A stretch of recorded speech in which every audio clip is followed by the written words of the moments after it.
Folks, welcome back.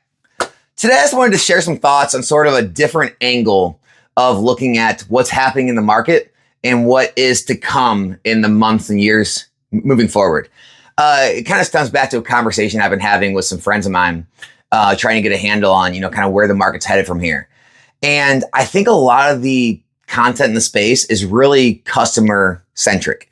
And what I'm talking about is we're constantly talking about what everything means for the customers and for the kind of general consumers and how everyone's, wallet's getting thinner because the price points are so much higher and there's so many drops all the time and all these good things. But I think what we're not doing enough of is talking about all the money that is being created out of thin air from Pokemon, and then also where all that money is going and where that money goes, what that eventually gets spent on, or what those people eventually use that money for.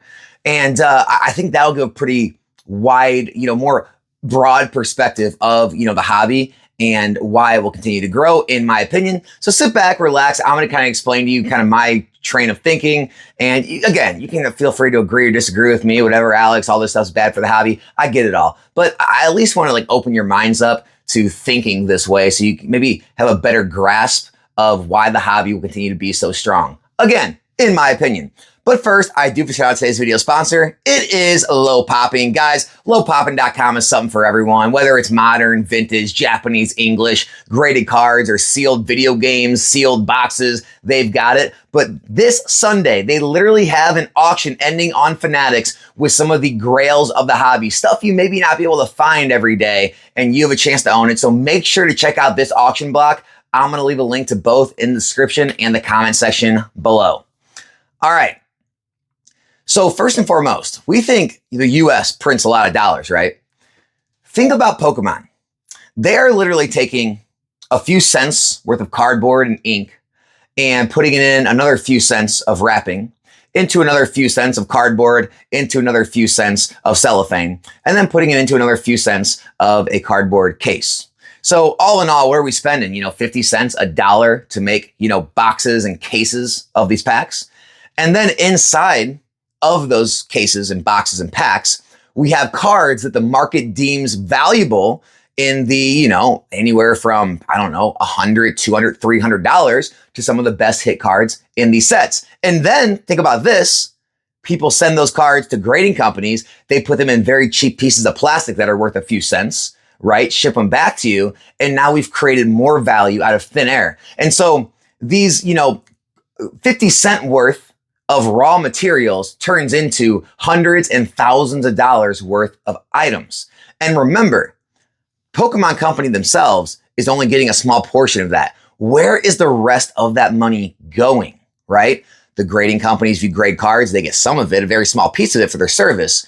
But the money makes its way into the hands of either collectors or investors in terms of unrealized gains, or it gets sold for realized gains and realized profits. And the people in the business, right? The actual business owners who are, selling this product, who are grading cards and selling the cards, who are doing whatever different, product service based thing they're doing, they are making large amounts of money in this hobby right now. Now, I don't know about you, but a lot of people that I know in this hobby that have very successful businesses, they also invest a lot of that money back into not just their business, but also into Pokemon and other collectibles to invest. And we can go back and forth about if this stuff's investable and why you should or shouldn't. That's not what this video is about. The fact of the matter is that money does make it back into other products. So the money stays in the hobby. And so let me explain to you what's happening. We're creating money, value out of thin air, okay? And then the majority of that money is staying in the hobby. And so people are wondering how these prices continue to go up and how things continue to grow at the rate they are. It's because a lot of the money never leaves the hobby. A lot of people in this hobby, successful business owners, people who do very well, they live very meager lives usually.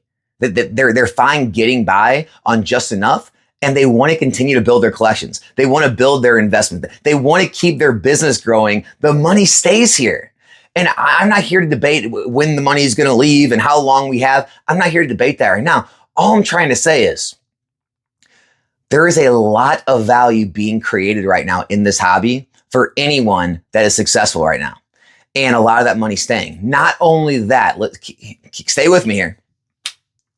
Because the confidence continues to grow in investing in Pokemon, because people have done this now with multiple market cycles, because more and more people that are being introduced to the hobby, they see channels like mine, channels like others, they see the data, right? This isn't me telling you, I'm telling you guys, it's going to go up. Believe me. No, you can see the data, right? You don't have to take my word for it or some other person's word for it. The data's there. You can see the track record. When people have long track records of data, they get very much more trusting of it. And again, you can disagree with it and say, oh, well, it's all just been inflated for a long time. It's an oversized bubble. That's fine. But a lot of people don't feel that way, and they feel comfortable keeping their money there.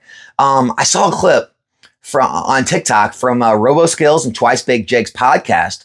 And Robo he was kind of explaining it. It's just like, it's almost become a self-fulfilling prophecy because, Pokemon has been an extremely safe place to put your money, especially in the last decade or more. Pretty much 99% of the sealed products have went up in value. Now, normally a very safe investment would be something that has very meager returns, has lower percentage gains because, well, it's safer, so everyone trusts it, everyone puts their money in it, and it doesn't allow for as crazy of appreciation like you would see in a single stock or some, low-level crypto that no one knows about and pops off. But with Pokemon, it's the exact opposite. You've seen better than average returns. So we have this crazy setup right now where you have what people perceive to be a safe place to put your money, but also a place that outperforms most everywhere else you can put your money married together.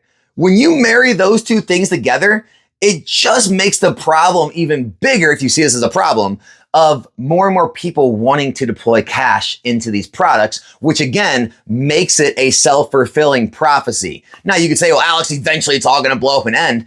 That only happens with overprinting, because as long as the items and the cards stay scarce enough on the market and enough people are holding and not selling, the prices go up because there's still too much demand for the amount of supply. Again, not here to debate if that ever becomes an issue, but up until now it hasn't, and it's not looking like it's going to be, the way we still continue to see the same patterns happen again and again and again. Also, everyone hates the scalpers, right? Scalpers evil. What do you think of a portion of these scalpers are obviously here as opportunists, and a lot of them, will leave when the opportunity kind of, moves and a better opportunity somewhere else, and, things catch up, and MSRP is kind of what things are selling for, if not less. You can't make a margin bodying all these sites, right? What if a portion of these scalpers actually get more in tune to the market, and they start watching channels like mine and others, and they start saying to themselves, wait a second, I think there's more of a long-term play here, right? Even if a small percentage of those people who are making a lot of money off this stuff start saying, I actually think I want to have long-term money here. And then they start investing too and want to hold things, right? Also, this is the last part of this whole puzzle. I know myself, I'm not investing in Destined Rivals at 250. I'm not buying these new UPCs at 250, 300. I'm not investing right now at these current price points. A lot of my other friends in the hobby who have large amounts of capital, who normally buy large amounts of products, they're not investing a lot right now. Meaning, all of these sales right now are happening to mostly end consumers. Okay, some people are picking some up for collections, some people are investing a little bit. A lot of it's happening to end consumers. So you have a time when people are making a lot of money in this hobby, whether you own a store, you're selling product for, 4x MSRP, you're grading cards and seeing tons of value in graded cards, you're just running a successful business, whatever it is. You're having tons of money get built up. There's not a lot of opportunity. There was for a second in crypto in the stock market. Now everything's rebounded. A lot of the easy opportunities have kind of been taken away again. Real estate's not crashing. You're looking around, you're like, well, everything's kind of just normal opportunities. People are still sitting on cash. They're still acquiring cash.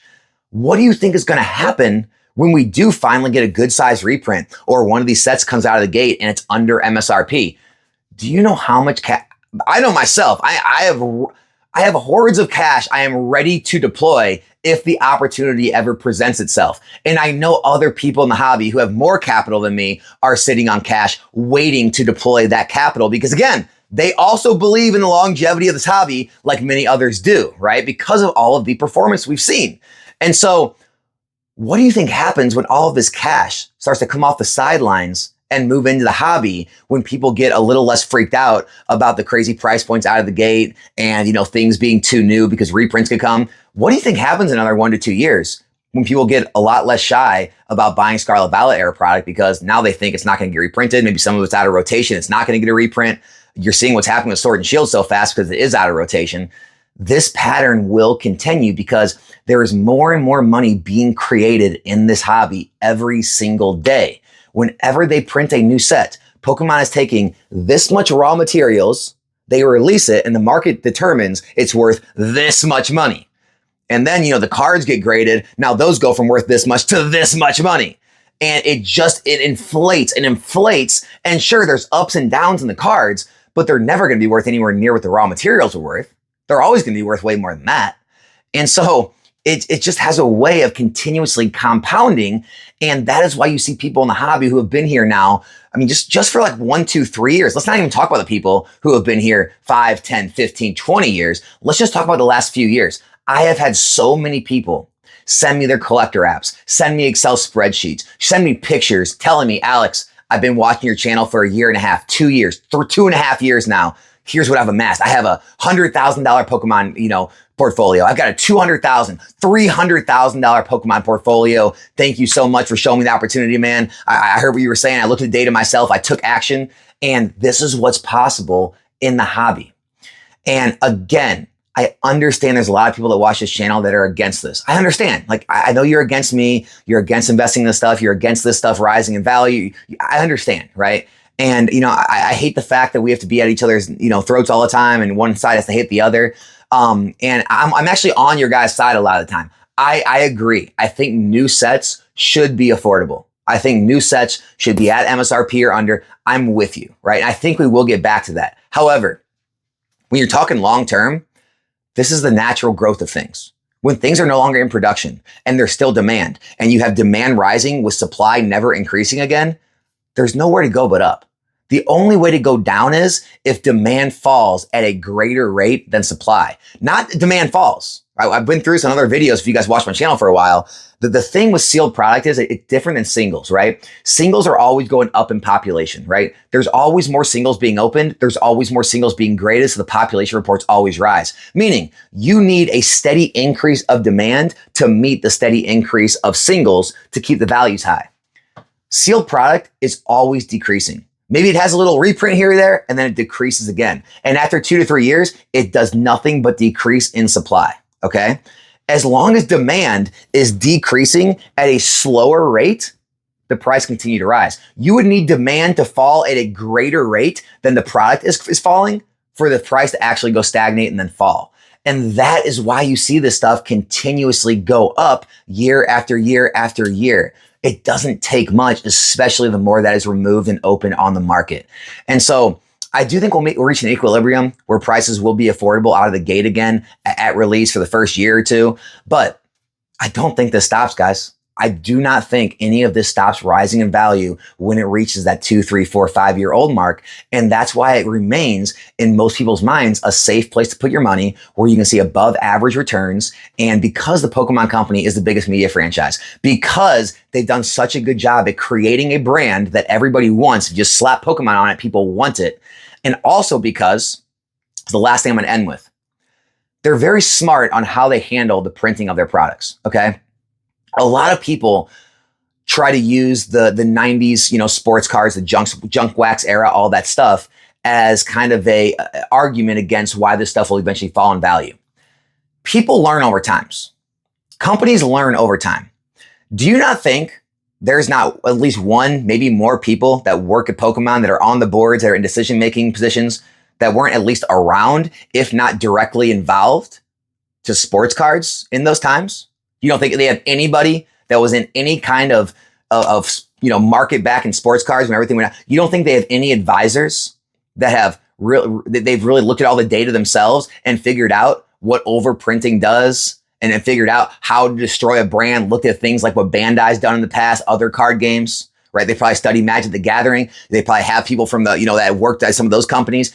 Do you really not think that Pokemon is running all kind of different models on exactly how to keep their product having good longevity and value and people wanting to continue to buy it while also keeping it affordable for a period of time so everyone that wants to play the game and just collect the cards and newcomers can afford it. You don't think they're constantly trying to find that equilibrium?